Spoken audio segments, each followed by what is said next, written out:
दोस्तों, तो इस वीडियो में बात करेंगे इंडो फार्म इक्विपमेंट आईपीओ के लिस्टिंग डे स्ट्रेटजी के बारे में कि आईपीओ के लिस्टिंग वाले दिन क्या करना है, इसको होल्ड करना है या फिर इसमें प्रॉफिट बुक कर लेना है।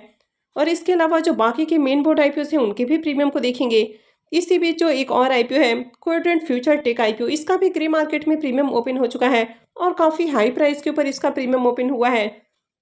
तो चलिए एक एक कर इन सारे ही आईपीओस के बारे में बात करेंगे। तो इससे पहले कि मैं वीडियो को शुरू करूं, अगर आप इस चैनल पर पहली बार विजिट कर रहे हैं या फिर आपने चैनल अब तक सब्सक्राइब नहीं किया है तो चैनल को सब्सक्राइब कर लें और वीडियो को भी लाइक कर दें।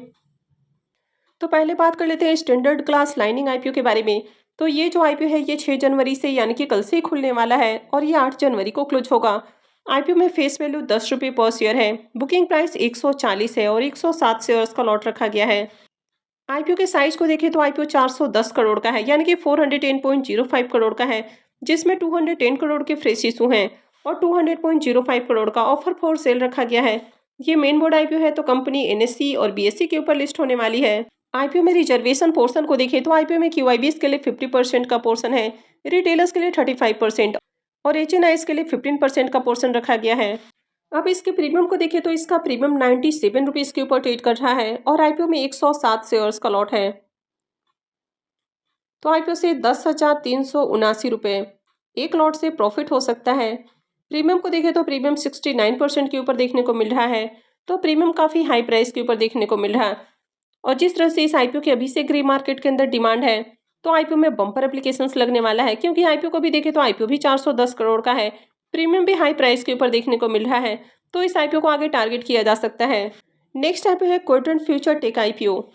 अब ये जो आईपीओ है ये 7 जनवरी से यानी कि ट्यूसडे से ओपन होने वाला है और ये 9 जनवरी को क्लोज होगा। फेस वैल्यू 10 रुपये पर शेयर है। बुकिंग प्राइस 290 है और आईपीओ में 50 शेयर्स का लॉट रखा गया है। आईपीओ के साइज को देखें तो आईपीओ 290 करोड़ का है और पूरा का पूरा फ्रेश इशू का आईपीओ है। ये मेन बोर्ड आईपीओ है तो ये भी बीएससी और एनएससी के ऊपर लिस्ट होगी। अब इस आईपीओ में देखें तो इस आईपीओ में क्यूआईबीज के लिए 75% का पोर्शन है, जबकि रिटेलर्स के लिए आईपीओ में मात्र 10% का पोर्शन रखा गया है और एचएनआईज के लिए 15% का पोर्शन है, तो इस आईपीओ का ज़्यादा फायदा रिटेलर्स को नहीं मिलने वाला है। तो चलिए अब इसके प्रीमियम को भी देख लेते हैं। अब इस आईपीओ के ग्रे मार्केट प्रीमियम को देखें तो इसका प्रीमियम 180 रुपये के ऊपर ओपन हुआ है। हालांकि मॉर्निंग में इसका प्रीमियम देखने को नहीं मिल रहा था और इसका प्रीमियम डायरेक्ट 180 रुपये के ऊपर ओपन होते हुए देखने को मिला है। आईपीओ में 50 शेयर्स का लॉट है, तो ऐसे में आईपीओ से 9,000 रुपये करीब एक लॉट से प्रॉफिट हो सकता है। प्रीमियम को देखें तो प्रीमियम 62% के ऊपर देखने को मिल रहा है, तो इसका भी प्रीमियम काफ़ी हाई प्राइस के ऊपर ओपन हुआ है। तो जिस तरह यहाँ पर भी इसके प्रीमियम देखने को मिल रहे हैं, तो इस आईपीओ से भी शानदार प्रॉफिट की उम्मीद है। हालांकि कंपनी के फाइनेंशियल थोड़े आपको बढ़िया देखने को नहीं मिल रहे हैं। फाइनेंशियल 25 के अंदर कंपनी आपको लॉस में जाते हुए देखने को मिली है, तो कंपनी काफ़ी रिस्की है। लेकिन अगर आईपीओ की ग्रे मार्केट के अंदर आपको बढ़िया डिमांड देखने को मिलती है तो लिस्टिंग गेन के लिए अप्लाई किया जा सकता है। लेकिन डे 1 में अप्लाई करना हो सकता है कि रिस्की भी हो। आगे हो सकता है कि प्रीमियम में गिरावट भी देखने को मिल जाए, क्योंकि आईपीओ भी काफ़ी एक्सपेंसिव वैल्यूएशंस के ऊपर आया है। नेक्स्ट आईपीओ है कैपिटल इंफ्रा ट्रस्ट इनविट आईपीओ। यह आईपीओ 7 जनवरी से ओपन होने वाला है, यानी कि ये भी मंगलवार से ही ओपन होगा और 9 जनवरी को क्लोज होगा। आईपीओ में बुकिंग प्राइस 100 रुपीज़ है और 150 शेयर्स का लॉट है। आईपीओ के साइज को देखें तो आईपीओ 1578 करोड़ का है, जिसमें 1077 करोड़ के फ्रेश इशू हैं और 501 करोड़ का ऑफर फॉर सेल रखा गया है। ये मेन बोर्ड आईपीओ है तो कंपनी बीएससी और एनएससी के ऊपर लिस्ट होने वाली है। इस आईपीओ के रिजर्वेशन पोर्शन को देखें तो क्यूआईबीज के लिए आईपीओ में 75% का पोर्शन है और जो रेस्ट पोर्शन है वो एचएनआईज के लिए रखा गया है, तो एचएनआईज के लिए 25% का पोर्शन है। अब इसके ग्रे मार्केट प्रीमियम को देखें तो अब तक इसका ग्रे मार्केट में प्रीमियम ओपन नहीं हुआ है और ये जिस तरह का आईपीओ है तो इस तरह के आईपीओ में लिस्टिंग गेन के लिए अप्लाई नहीं करना चाहिए। इस तरह के जो कंपनियां होती हैं ये long term point of view से अच्छी होती हैं। अब इंडो फार्म इक्विपमेंट आईपीओ के बारे में बात करें तो आईपीओ का अलॉटमेंट हो चुका है और आईपीओ की जो लिस्टिंग है वो 7 जनवरी को होने वाली है, यानी कि ट्यूसडे को आईपीओ की लिस्टिंग होने वाली है। इसके अगर प्राइस को देखें तो आईपीओ में 215 रुपये का प्राइस है और 69 शेयर्स का लॉट रखा गया है। आईपीओ को देखें तो आईपीओ भी बहुत छोटा है, 260.15 करोड़ का ये आईपीओ है। ये मेन बोर्ड आईपीओ है तो कंपनी बीएससी और एनएससी के ऊपर लिस्ट होने वाली है। अगर कंपनी के बिजनेस के बारे में बात करें तो ये company tractor, pick and carry cranes और जो दूसरे हार्वेस्टिंग इक्विपमेंट होते हैं तो इनकी मैन्युफैक्चरिंग करती है। तो कंपनी इंडिया के साथ ही इंडिया से बाहर भी अपने प्रोडक्ट एक्सपोर्ट करती है, जिसमें आपको Nepal, Syria, Sudan, Bangladesh, Myanmar, तो इस तरह की कंट्रीज देखने को मिल जाती हैं। कंपनी का जो ब्रांड है ये आपको इंडो फार्म और इंडो पावर के नाम से देखने को मिल जाता है। कंपनी 16 एचपी से लेके 110 एचपी के रेंज वाले ट्रैक्टर्स बनाती है, और वहीं पर अगर इनके पिक एंड कैरी क्रेन्स की बात करें तो ये 9 टू 30 टन्स इनका रेंज देखने को मिल जाता है। कंपनी की जो मैन्युफैक्चरिंग यूनिट है ये हिमाचल प्रदेश के अंदर देखने को मिल जाती है। यानी कि बिजनेस को देखें तो बिजनेस वाइज कंपनी अच्छी देखने को मिल रही है। अब कंपनी के अगर फाइनेंशियल को देखें तो कंपनी का एसेट आपको ईयर ऑन ईयर बढ़ते हुए देखने को मिला है, लेकिन अगर इसके बीच में देखेंगे तो इसके बीच में ज़्यादा आपको जंप देखने को नहीं मिली है। यानी कि यहाँ पर आपको देखें तो 619 करोड़ का एसेट है, फिर 622, 647, 644 करोड़, यानी कि इसके बीच में देखें तो ज़्यादा उछाल देखने को नहीं मिला है। रेवेन्यू को भी देखें तो कंपनी का रेवेन्यू फाइनेंशियल 22 में 352 करोड़ है, 23 में बढ़ के 371 करोड़, लेकिन 23 से 24 के बीच में देखें तो ज़्यादा जंप देखने को नहीं मिली है। और कंपनी का रेवेन्यू सिर्फ 4 करोड़ ही इंक्रीज हुआ है, 375 करोड़ का रेवेन्यू है। और फाइनेंशियल 25 के अंदर देखें तो इसका जो रेवेन्यू है वो काफ़ी डाउन है, मात्र 75 साढ़े 75 करोड़ का कंपनी का रेवेन्यू देखने को मिल रहा है। कंपनी के अगर प्रॉफिट को भी देखें तो company year on year profit तो जनरेट कर रही है, लेकिन अगर प्रॉफिट के बीच में आप जंप को देखें तो कुछ खास कंपनी प्रॉफिट नहीं बना पा रही है। वैसे कंपनी को भी देखें तो कंपनी भी छोटी है, तो फाइनेंशियल 23 से 24 के बीच में देखें तो कंपनी का जो प्रॉफिट है वो मात्र 23 लाख है, जो कि बहुत ही कम हो जाता है।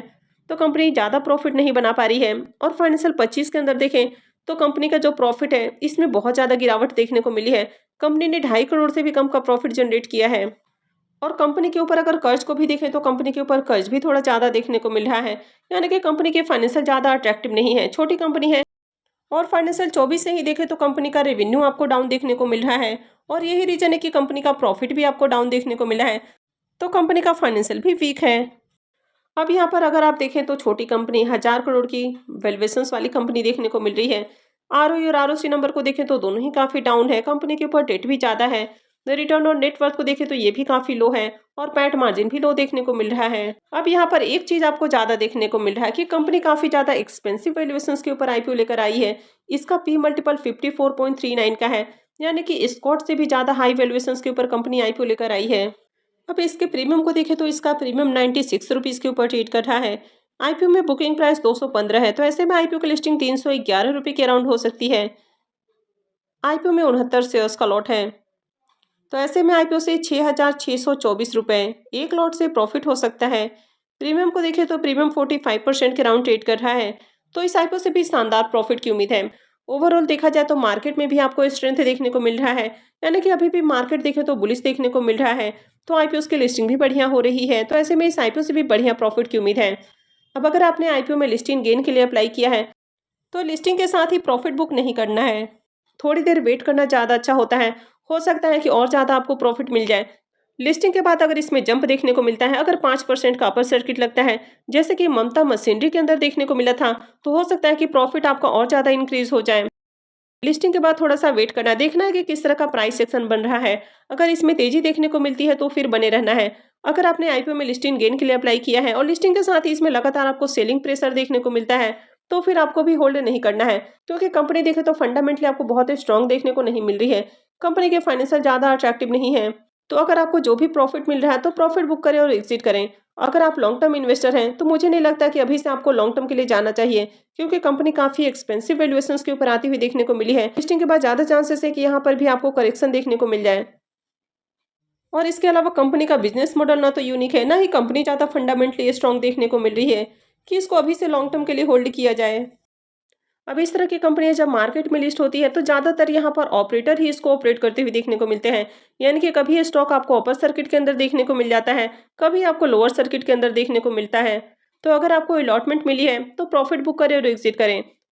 तो जब तक तेजी बनी रहती है तब तक इसको होल्ड किया जा सकता है, लेकिन ज़्यादा दिनों के लिए होल्ड करना भी रिस्की हो सकता है। आपने इससे पहले देखा कि ममता मशीनरी में किस तरह से पहले अपर सर्किट देखने को मिला और उसके बाद उसमें लोअर सर्किट देखने को मिला। जिनको अलॉटमेंट मिली है प्रॉफिट बुक करने के ऊपर फोकस करें, और जिनको अलॉटमेंट नहीं मिली है तो उनके लिए बाई का किसी भी तरह का रिकमेंडेशन नहीं है।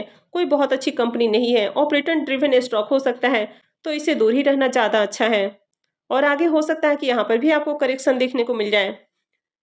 तो अगर आपको अलॉटमेंट मिली है तो आप क्या करने वाले हैं? आप इसको होल्ड करने वाले हैं या फिर इसमें प्रॉफिट बुक करने वाले हैं? तो कमेंट करके ज़रूर बताएं। तो आई होप कि आपको वीडियो अच्छी लगी होगी। तो अगर आपने वीडियो को अब तक लाइक नहीं किया है तो वीडियो को लाइक कर दें, चैनल को भी सब्सक्राइब करके रखें और वीडियो को अंत तक देखने के लिए आप सबका बहुत बहुत धन्यवाद।